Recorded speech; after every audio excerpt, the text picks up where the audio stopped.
Olá! Hoje a gente vai fazer uma exploração bem fascinante pela história da inteligência artificial, sabe? Usando como base umas ideias do livro A História da Inteligência Artificial do Peter J. Bentley. A IA tá em todo lugar hoje, né? É verdade. Desde aqueles robozinhos que limpam a casa até, sei lá, sistemas que recomendam filmes ou criam imagens do nada. Exato. E assim, essa onipresença toda é resultado de décadas, né? De ideias, de experimentos, momentos bem chave. A nossa ideia aqui é tentar entender um pouco essa jornada. Desde as primeiras faíscas lá atrás até o que a gente tem hoje. Perfeito. Então vamos nessa viagem. Começando lá atrás mesmo, né? Logo depois da Segunda Guerra, com os primeiros computadores, aqueles trambolhos enormes, aí figuras como Alan Turing começaram a se perguntar, né? Será que máquina pensa? Exatamente. E o Turing não só colocou isso no papel com o famoso jogo da imitação, que hoje a gente chama de teste de Turing. Sim, o teste clássico. Isso.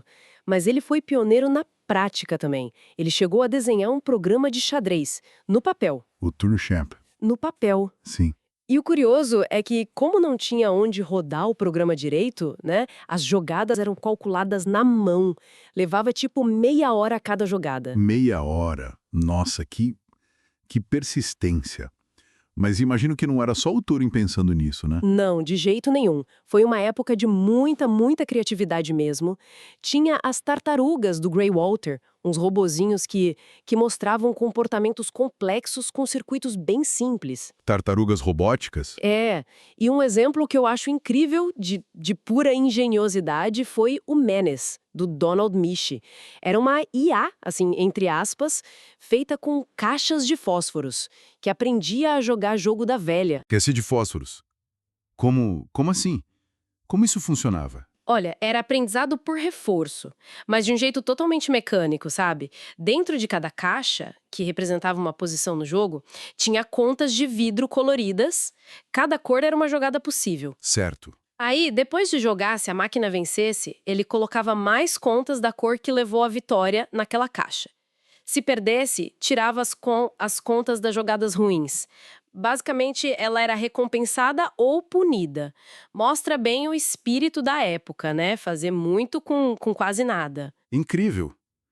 Quase um artesanato de IA. E imagino que aí começaram a surgir ideias diferentes de como construir essa tal inteligência. Sim, sim. Duas grandes correntes basicamente se formaram. Uma era a IA que a gente chama de simbólica, focada em regras, lógica, manipular símbolos, tentando imitar o raciocínio humano mais passo a passo. Tipo o Logic Theorist, que provou teoremas. Exato, esse é um ótimo exemplo.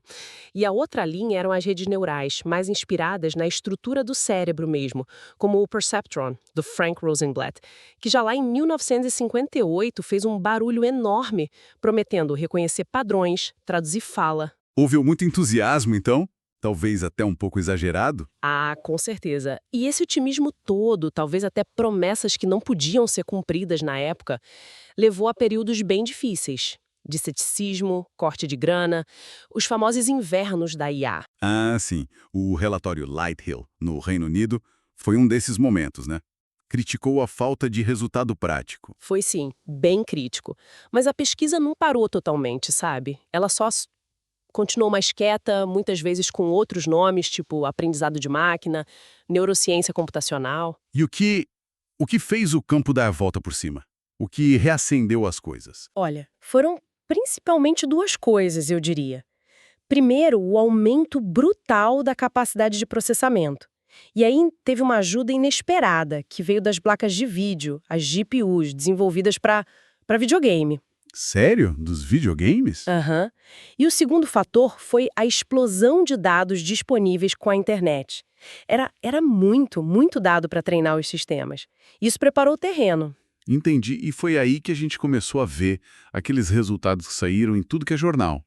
Tipo Deep Blue, Watson. Exatamente. Foi quando vimos o Deep Blue da IBM ganhar do Kasparov no xadrez, o Watson ganhando no Jeopardy, aquele programa de perguntas e respostas, e mais recente o AlphaGo, né, derrotando o campeão mundial de Go, um jogo que se achava impossível para máquinas por causa da complexidade. E o que tecnologicamente tornou esses saltos possíveis? Foi o Deep Learning? Principalmente. Os avanços em redes neurais profundas, o deep learning, que usa um monte de camadas para processar a informação de um jeito mais hierárquico, e também o aprendizado por reforço, aquela ideia de aprender por tentativa e erro, com recompensa, sabe? Só que agora com muito mais poder computacional e, claro, a disponibilidade de dados gigantescos como o ImageNet para imagens foi crucial. E isso tudo nos traz para hoje, né? Para essa explosão da IA generativa. Coisas que criam conteúdo novo do zero, basicamente. Exatamente. Entramos na era das games, que geram aqueles rostos super realistas de gente que nunca existiu. Parece mágica, né? Vimos o Dali, o Midjourney, criando imagens a partir de texto. Aliás, a capa do livro do Bentley foi feita assim, com o Midjourney. Que legal. E, claro, os grandes modelos de linguagem, os LLMs, tipo o GPT, ChatGPT, capazes de conversar, escrever, resumir, até gerar código de programação. É um cenário que mudou muito, muito rápido. O que a gente pode tirar dessa jornada toda, então? Olhando para trás. O livro do Bentley traz uma reflexão interessante. Ele sugere que a IA sempre foi, de certa forma, um espelho nosso, da humanidade. As primeiras IAs refletiam nossa lógica, nossas regras. As de hoje, que são treinadas com essa montanha de texto e imagem da internet, elas herdam nossas palavras, nossas ideias, nossos memes culturais, digamos assim. Nossos padrões. Nossos padrões, exatamente. Elas acabam refletindo a nossa genialidade, mas também nossos vieses, nossos preconceitos que estão ali, escondidos nos dados, né? O progresso foi enorme, claro, mas a busca para entender o que é inteligência de verdade, seja artificial ou a nossa mesmo, ainda tem chão. Então fica essa reflexão final, né?